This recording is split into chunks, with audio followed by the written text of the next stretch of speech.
We're excited to announce that our very own podcasting platform, Zencastr, has become a new sponsor to the show. Check out the podcast's discount link in our show notes and stay tuned for why we love using Zen for the podcast. You're listening to the Archaeology Podcast Network. You're listening to the Rock Art Podcast with Dr. Alan Garfinkel.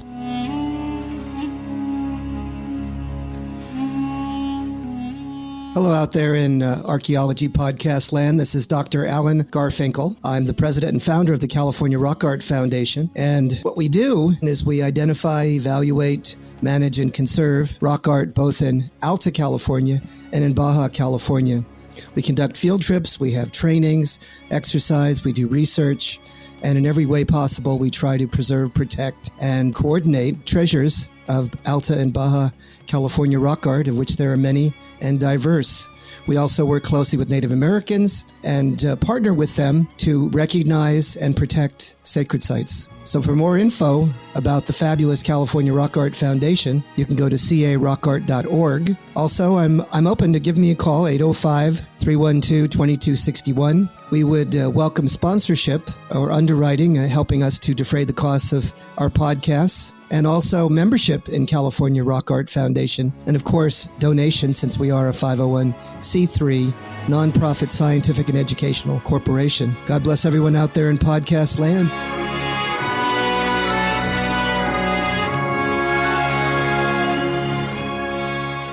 Well, welcome all our listeners in podcast land. This is your host, Dr. Alan Garfinkel, and I am on podcast number 15 for the Rock Art Podcast. Rather exciting.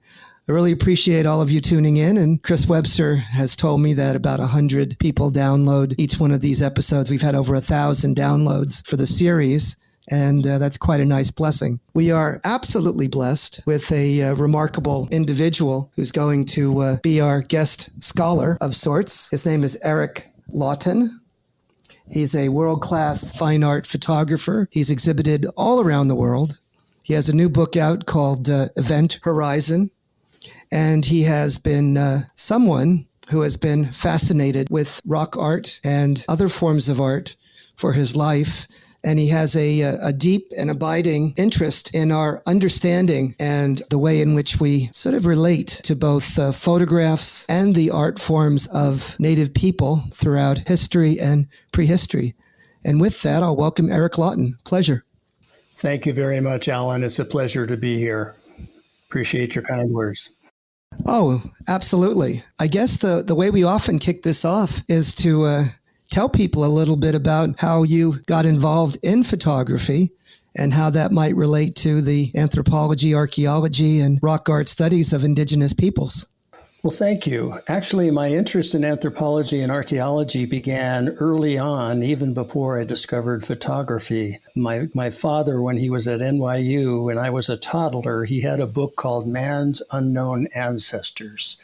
And I remember as a small child, barely able to reach the table, that I would stand on a stool and get up to open up the book. And there were these beautiful woodcuts of these ancient sites, the Neolithic sites. There was a Neolithic village where people were pulling a net with fish out of the water.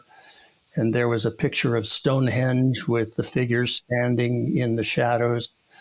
And I just had this abiding fascination with the ancient world. What age were you when you maybe sort of touched that particular? Oh, I was very, very young. I was probably 8 or 9 or something in that realm. Oh, my word. Because my father was a historian and he was fascinated with history. And all of my childhood dinners were filled with my father telling us stories of ancient cultures and civilizations. And he had this amazing ability to bring it to life. He would invoke the experience of these people who had once lived, and he would give me a real vivid, immediate sense of what their lives were like. And I remember sitting at the table. I'm an only child, and it's just the three of us sitting at dinner, and my dad would be telling these wonderful stories, and my mind's eye would be going wild, and I felt like I was converging my time with that of the people he was describing. What did your dad do to be so involved with the study of history? Well, his true passion was history. He he was a teacher and a professor, among other things. But his real passion was the English Revolution and how it evolved to the American Revolution and the English Civil War and its development into the American Revolution. But more importantly, he had this amazing curiosity about historical figures, and more than just a lineage of events, he had this really personal, deep feeling for the people who had lived in other times. Nice. That must have been a nice hearth to grow from. So as you matured, when did you next kind of get more involved in that particular arena? Well, as most kids of that age, I was fascinated with dinosaurs. And so every chance I'd got, I would go to a library and try to pronounce the words to the librarian and asking them if they had any books on anthropology or archaeology or paleontology. So you couldn't pronounce Archaeopteryx? It took me a while, but it was one of my first achievements. Yes.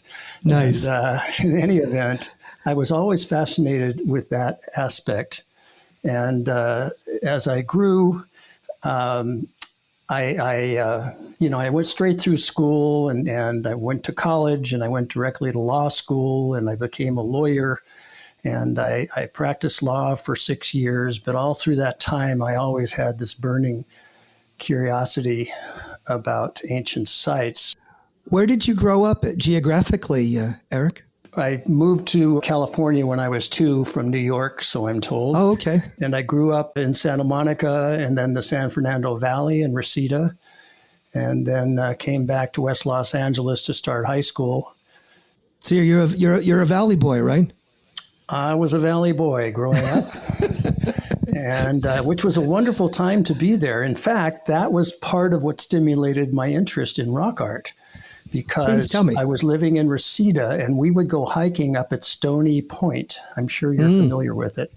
Yes, but of course. I loved to go hiking up on those trails because every so often we would come across a stone formation, and there broken open would be a fish fossil at about 4,000 or 5,000 feet.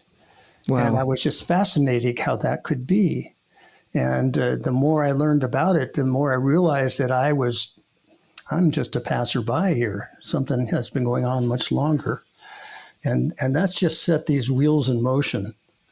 So I went to Europe for the first time after I had taken the bar exam. And when I started to go to the ancient sites in Greece and Rome, it just absolutely fascinated me.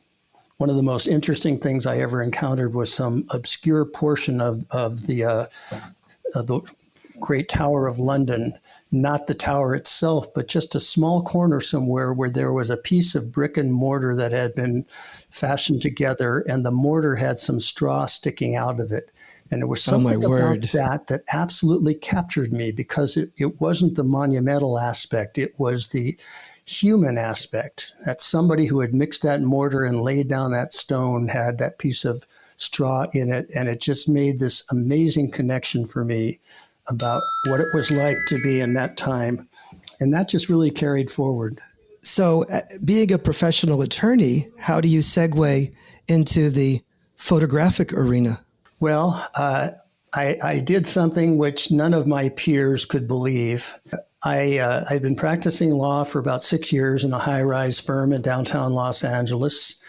And one evening I went over to a friend's house, and he had traveled the world for many years, and he showed me his slides of his travels around the world. And that night I went home and I stared at the ceiling the entire night, and by dawn I knew I had to do it too. So I planned a trip for a long time, and about a year later, I set off. All my friends told me I was throwing my career away. I was destroying everything I'd worked for. But from my point of view, I just had to see. I had to see what was out there. So you had a bit of wanderlust, I would think. Well, I did. I mean, I attributed somewhat to my father. He gave me this burning curiosity to experience firsthand what life was like in other worlds and this and other times. So did you take a sabbatical from your law practice? It turned out to be a little longer than I had planned.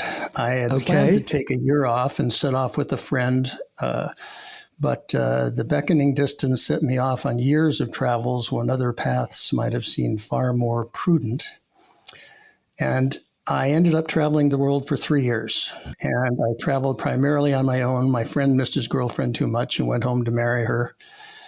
And I ended up traveling around the world through about 80 or 90 countries. And it just grew out of this young man's yearning to experience a sense of the world. Since you dabbled in a several-year adventure and you saw 80 to 90 countries, yes, what is the singular most interesting or memorable experience that you had in that particular adventure? the very thing we are discussing here today. And that is? It is that these ancient sites and ancient people were not some antiseptic, foreign, remote thing to look at up on a wall in a museum. They were people just like me, and they happened to be presented with circumstances different than mine, sometimes unbelievably challenging.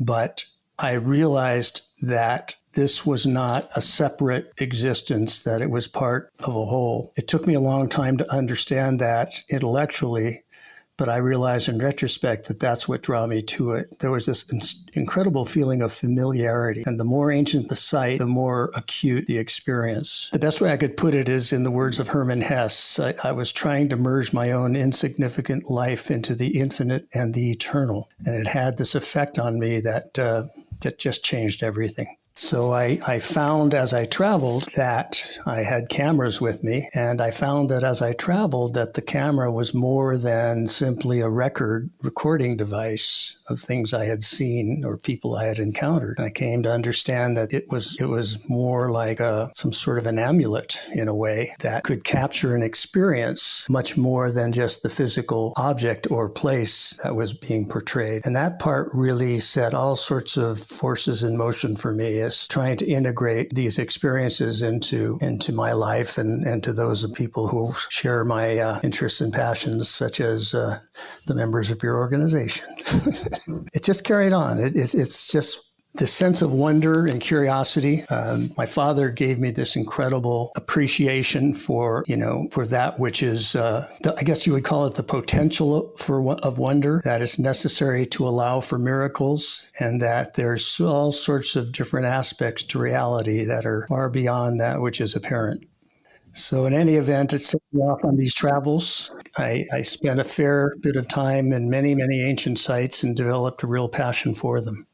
Okay, so we got about 3 minutes left in this segment. So let me jump back in and ask you a few things about what you've been relating.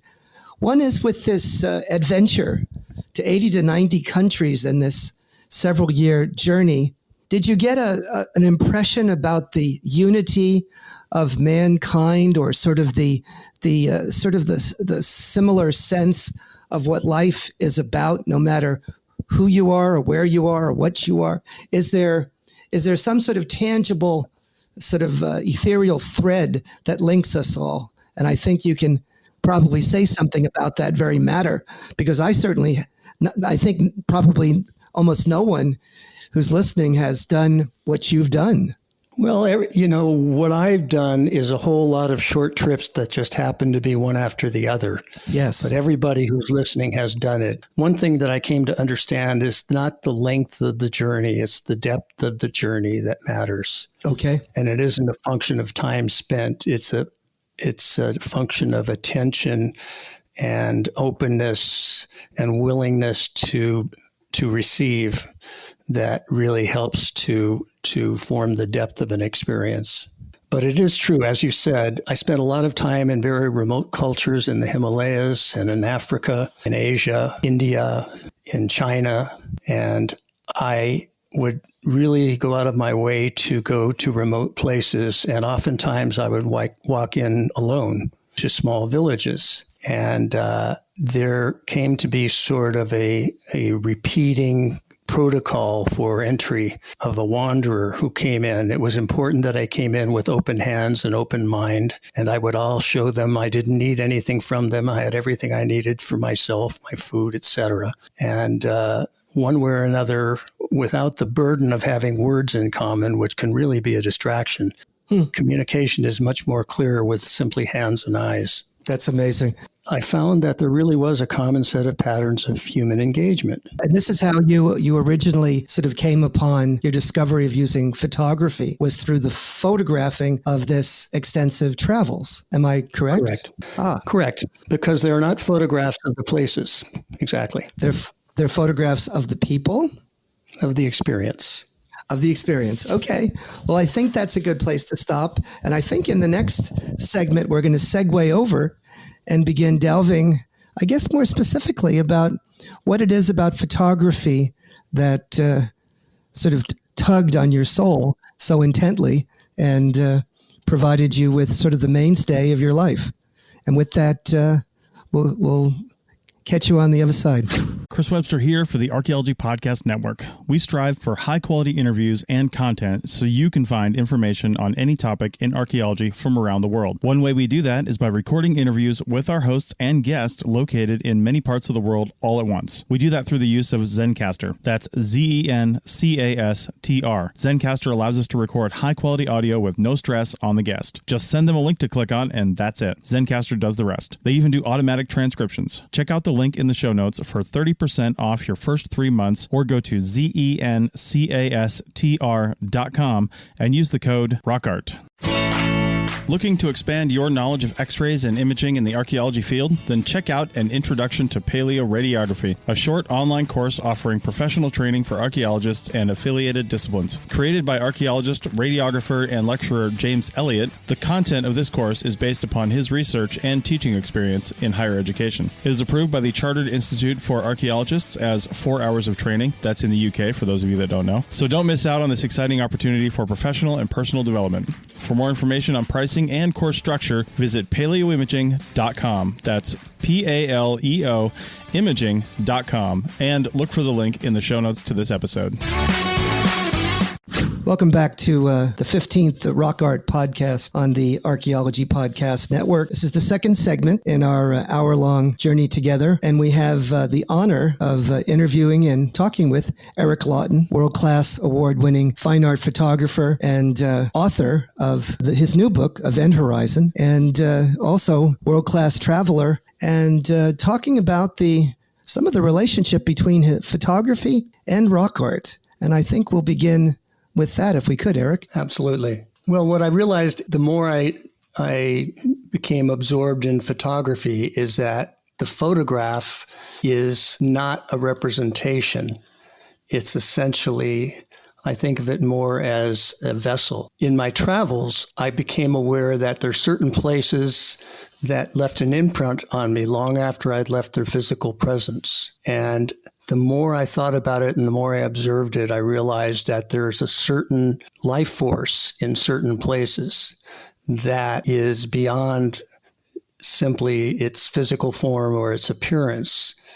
And it was that sort of a deeper pulse that I could only really get in touch with when I allowed myself to be in a state of quiet watchfulness. So I recognized that, and this is where it ties into the rock art, is that each of these symbols, I view the visual symbol that you see when you come upon a petroglyph as very parallel to the use of a photograph, because it isn't the end of the discussion, it's the beginning of the discussion. I look at it as a catalytic process.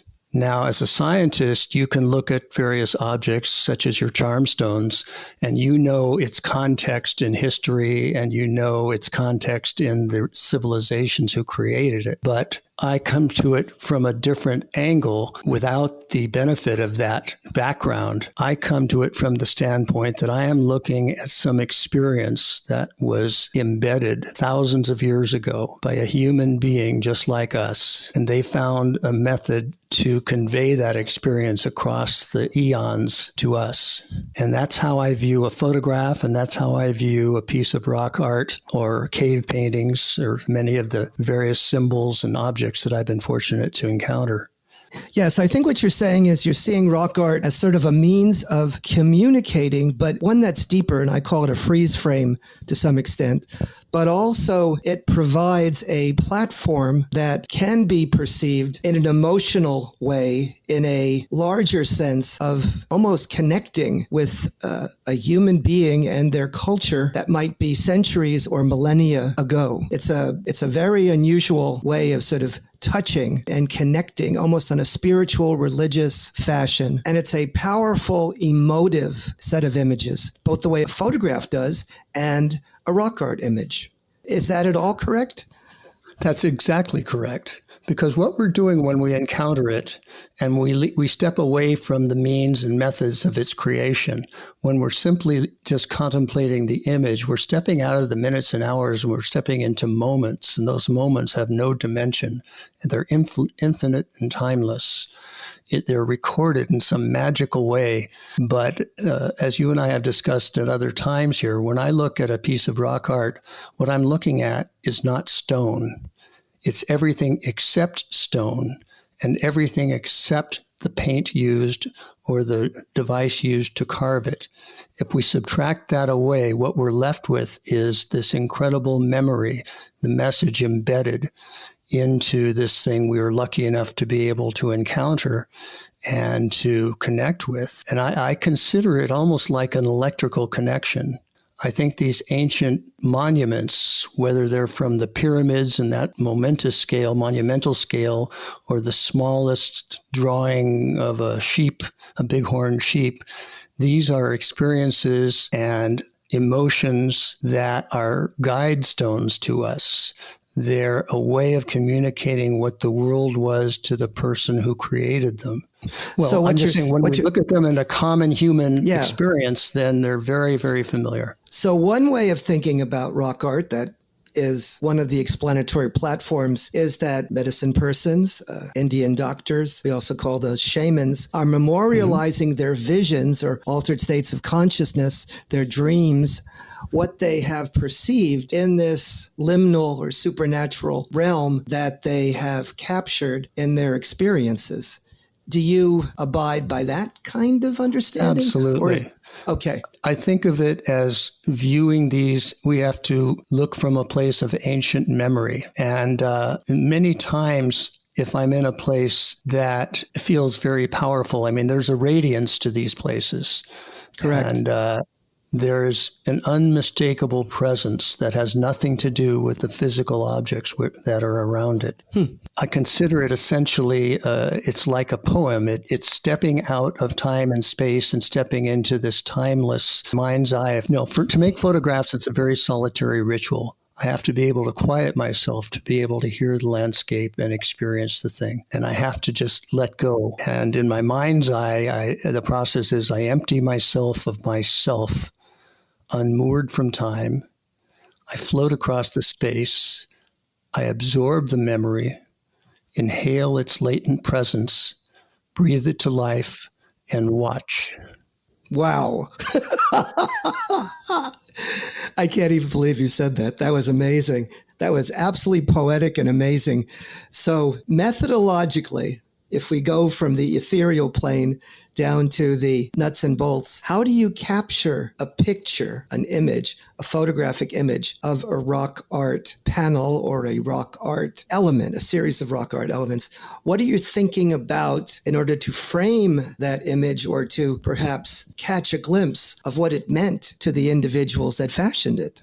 Well, that's very interesting, because I know they each had to cope with a different kind of challenge in their environment. And I know that there was a reason that they recorded these objects. Many times, I mean, for example, when I was in the south of France, I was fortunate to be able to go into the Paleolithic cave paintings in the south of France, the Dordogne region. And many of those caves were absolutely unreachable. We had to crawl on hands and knees through almost impassable rock outcroppings just to get to them. So these people were making these images knowing that perhaps no one else would ever see see them, but they were recording an experience for eternity. And these are the things that I find so fascinating. You know, the great writer Sun Bear, there's this wonderful passage. He says, if we're to attune to the energy of sacred places and let them speak to us, learn from them, and speak to the spirits of such places, we need to access our ancient memory.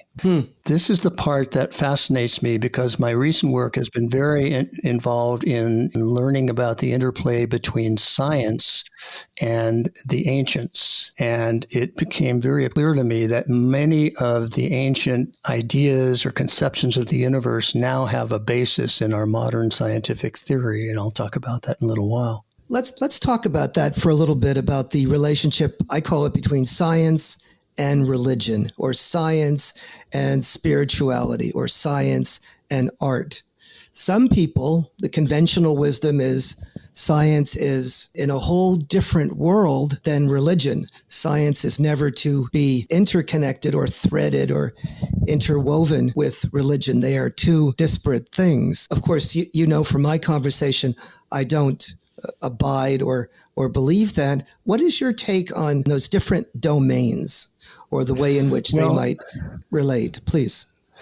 This is one of my most fascinating educational processes in recent years, has been learning more about the works of Albert Einstein. And he would be the first to dispute that notion. He was very clear that there are greater forces at work. You know, the word God has implications and connotations that can be distracting, but the idea of a greater force, a greater continuity, was very essential to his thinking.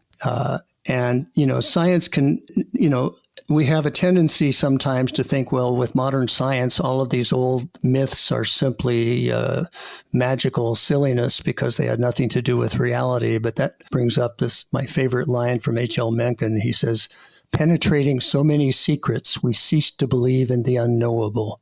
But there it sits nevertheless, calmly licking its chops. I love that. Absolutely love that.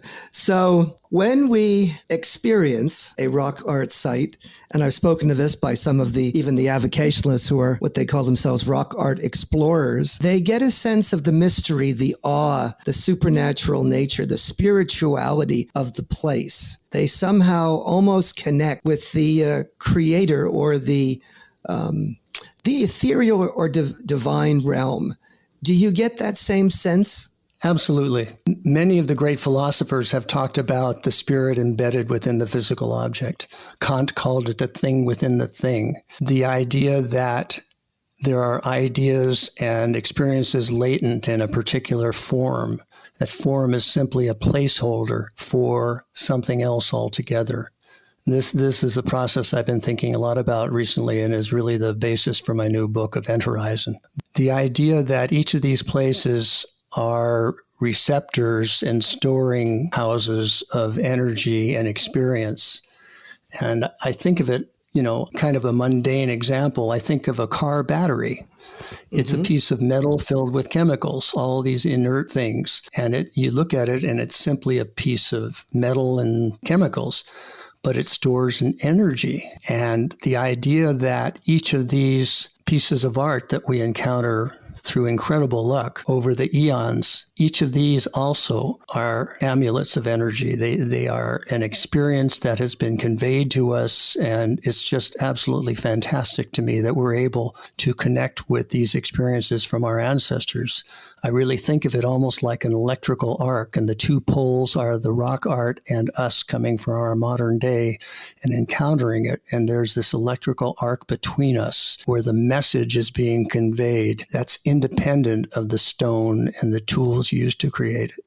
So I think we're beginning to sort of move around and talk about, in part, this thing we call cognitive archaeology or cognitive neuroscience, and even this other word called neurotheology. What I see sometimes when I'm visiting various sundry rock art sites, occasionally, not frequently, but occasionally, I will find an image of what I call a supplicant, where this individual has their hands out in front of them and they're trying to somehow engender the blessings of a powerful spirit from above. Sometimes that spirit is depicted, other times it is not. But that particular form, that gesture, is so standardized or so relatively easy to communicate and understand across hundreds, if not thousands of years, that it touches me immediately. So I think that in some ways, sometimes the gesture and attributes of the rock art is instantly understood by even someone today. Have you found that occasionally? Absolutely. The most striking experience is when we can encounter something from a civilization that we have no immediate connection to or shared experience with. But that moment when we see something that is familiar, when we can recognize it, even if it is clothed in a setting that would otherwise be completely foreign to us. But that recognition of the human experience, sometimes we can't even put our finger on what it is that seems so familiar. Exactly. That's the part that fascinates me. And that's probably one of the greatest lessons that I learned in my travels around the world. I mean, humanity viewed not only in the present, but across time, it seems as if humanity is drawn together by a magnetic force that's both at once astounding and miraculous and familiar. Fantastic. Thank you so much. So in the next segment, I think we'll maybe drill down into some of the details surrounding Eric Lawton's new book, The Event Horizon, and talk about how that might relate to rock art. See you on the flip-flop. You may have heard my pitch for membership. It's a great idea and really helps out. However, you can also support us by picking up a fun t-shirt, sticker, or something from a large selection of items from our TeePublic store. Head over to arcpodnet.com/shop for a link. That's arcpodnet.com/shop to pick up some fun swag and support the show. Okay, podcast listeners, we're back again. This is your host, Dr. Alan Garfinkel, with the guest, Eric Lawton, an award-winning fine art photographer and world traveler. And I think in this segment, we'll continue our discussion, but probably drill down into his brand new book called Event Horizon. Take it away, Eric. Okay. Event Horizon is this, as many of you know, the event horizon is a barrier to a black hole. We've heard a lot in recent years about black holes. There are these incredibly powerful things that exist in the universe, and they have such a powerful force of gravity that nothing outside them can escape their grip, not even light. But the idea of the event horizon, for me, is a metaphor. A photograph can be an event horizon, just as a piece of rock art can be an event horizon. So with everything I'm referring to from now on as a photograph, it applies equally to rock art. So here's how I got into it. I read this passage by Buckminster Fuller. It says, "The wave is not the water. The water merely tells us of the passing of the wave." So the idea that it isn't the physical form that we're seeing when we view a photograph or a piece of rock art. What we're seeing essentially is we're crossing a boundary between one reality to another. So physics describes the event horizon as the boundary of the black hole, a one-way crossing between the universe outside and an undiscovered state within. It's the point of no return between one reality and another. And I think that applies both to a photograph and to rock art. I would agree wholeheartedly. I think what you're telling us is that when we look and visualize and experience rock art, it's so much deeper and less superficial than it at first appears. It is a communication, it is a meaning, it is a thought process that transfers instantaneously and powerfully into our psyche from another person's mind and experiences across centuries and sometimes millennia. Please. Well, like the event horizon, rock art or a photograph can be a medium for travel through space and time, where the observer can be at once here now and there then. So these images transcend space and time. They leave their imprint on us long after they're out of view, resonating in emotion and significance. The images that fascinate me are ones that each time I revisit them, I see something new, sifting out that which is not what it seems from that which is more than it seems. And from a standpoint photographically, and I think also equally applicable to rock art, The object itself and the perception of the object can exist simultaneously and separately, each existing in its own reality. You use the word transcendent, and I've thought about that word often, transcendent. I think it means something about taking our conventional experience in this mortal plane and then somehow connecting to a supernatural, more powerful, creative experience in almost a religious sense. Is that what you're saying? Precisely what I'm saying. It's a dimensional change. It's a quantum leap.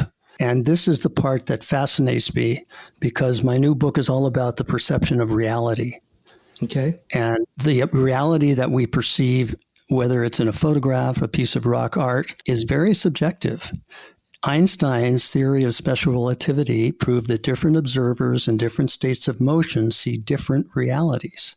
Here's the part that blew my mind. He said, "There is no fixed frame of reference in the universe. Everything is in motion relative to everything else."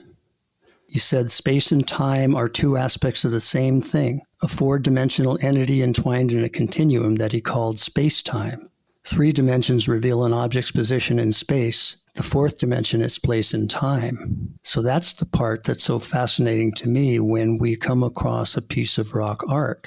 We are traveling both through space and time. We are sharing the geographical calculation of space. We're in the same physical space that the artist was in. But in another sense, we are sharing that time as well, because Einstein said that space-time is nonlinear. It can exist in a single state. So the thing about it that really fascinates me is that the object, for whatever it might be, exists in multiple planes of reality. There's one we perceive, there's one the artist might have perceived, then there's one in which everyone coming by might have a different perception, each one equally valid. But the idea of expanding our perception, that passing through this threshold, the metaphor of the event horizon, when applied, for example, to rock art, exists if we can allow that multiple planes of reality may coexist. So what I'm hearing, I'm focusing in on, hyper-focusing, almost fixating on the term frame of reference. Frame of reference. Correct. So as a native person who goes and looks at the art, they would see one thing. As a Western industrial person born and raised in the Bronx, New York, as I would see it, see something entirely different. Frame of reference. In that moment in time, you might leave the site, drive away, have that image floating in your mind. And the more you turn it over and over and over in your mind, you might begin to see it in different ways altogether. Right. Because it doesn't have a single plane. Right. It exists on multiple planes. That's the fascinating thing.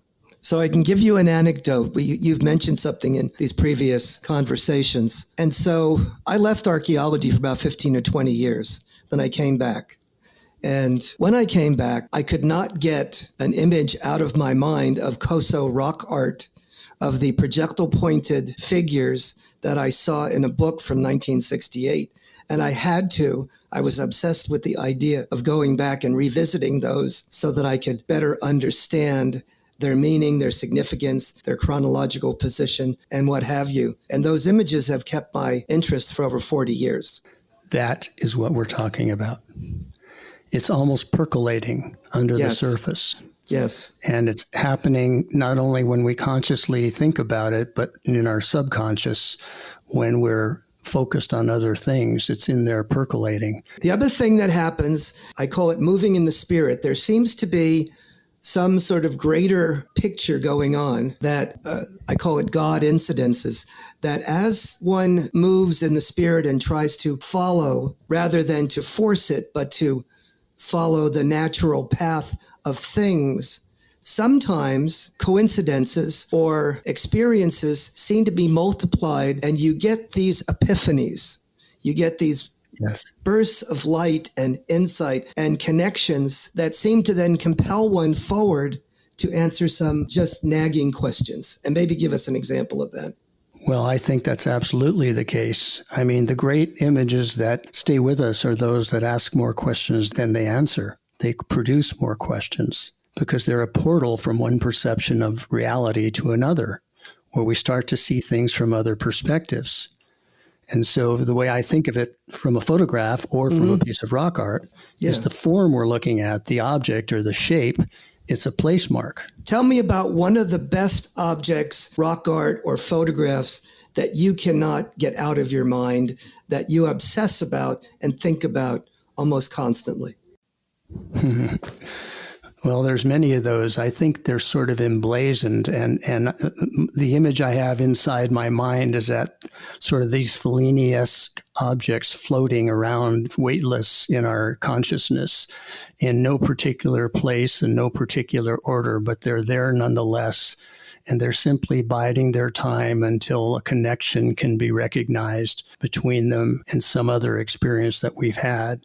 I think these are markers. They're lodestones, because across a lifetime we encounter these things. And if we can open up our receptivity, just literally, as I say, empty ourselves of ourselves and just be open and receptive, there's so many things that can be received that we would not otherwise be able to, intellectually just define. But that is what Einstein talked about all the time, the mystery and the wonder of the universe. Exactly. It was so encouraging about studying his work is that he is completely parallel to the great mythologists and philosophers and ancient wisdom talking about these recurring themes. So it's like Campbell on mythology, for instance.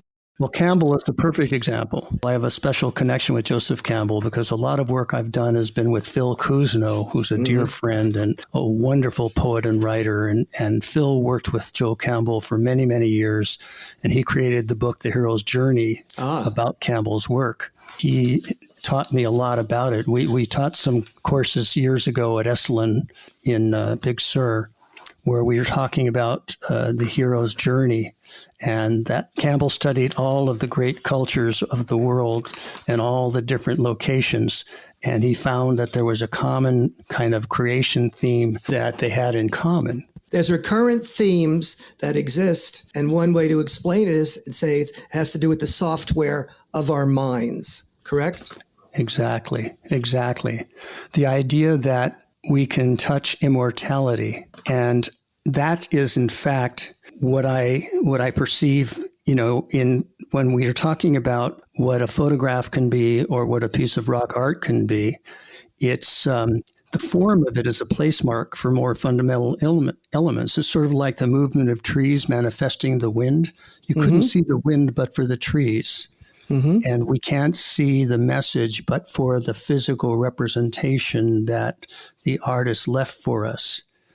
But when we look at it in this way, a subject can be less important for what it is or where it is than for what it can reveal to us of its underlying essential nature.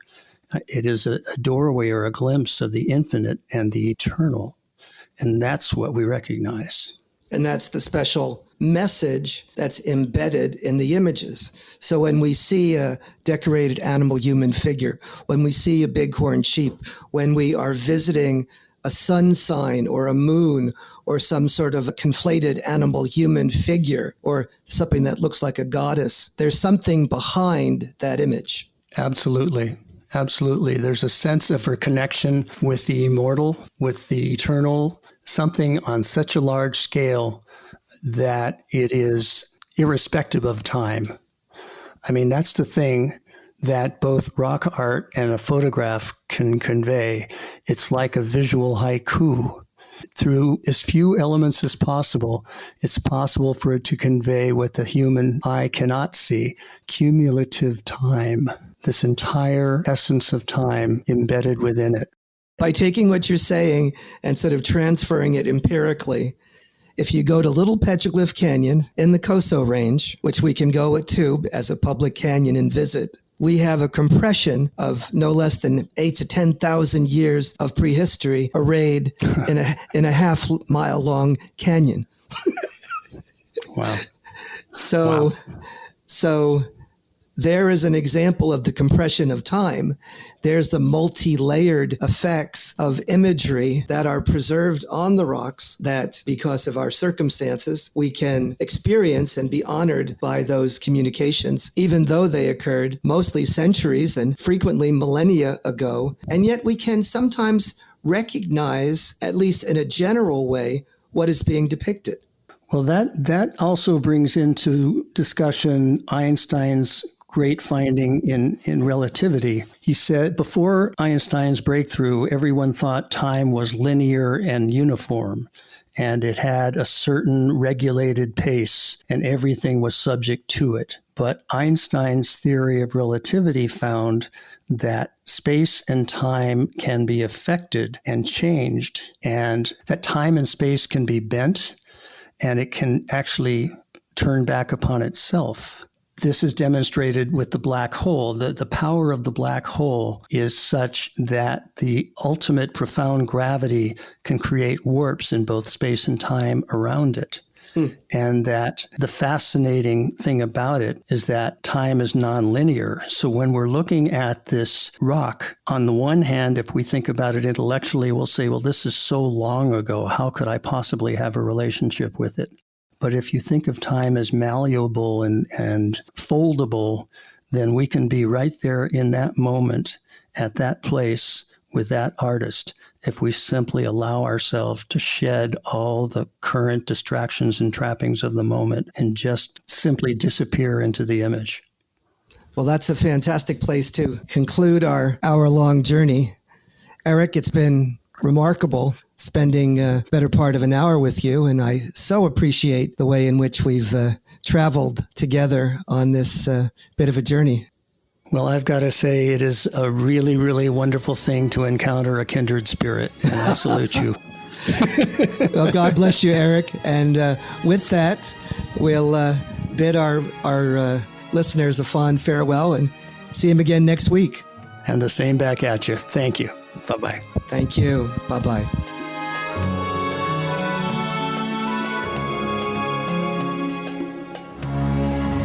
Thanks for listening to the Rock Art Podcast with Dr. Alan Garfinkel and Chris Webster. You can find this podcast on the educational podcast app Lyceum, Lyceum, and wherever you find podcasts. Find show notes and contact information at www.arcpodnet.com/rockart. Thanks for listening, and thanks for sharing this podcast with your family and friends.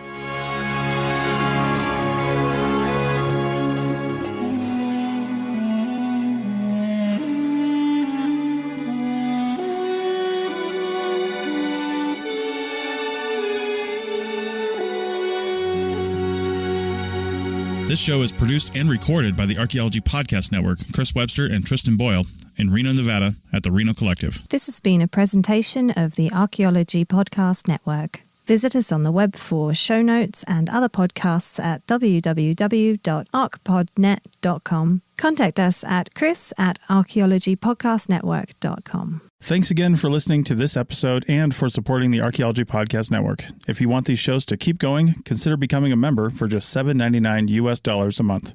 That's cheaper than a venti quad eggnog latte. Go to arcpodnet.com/members for more info.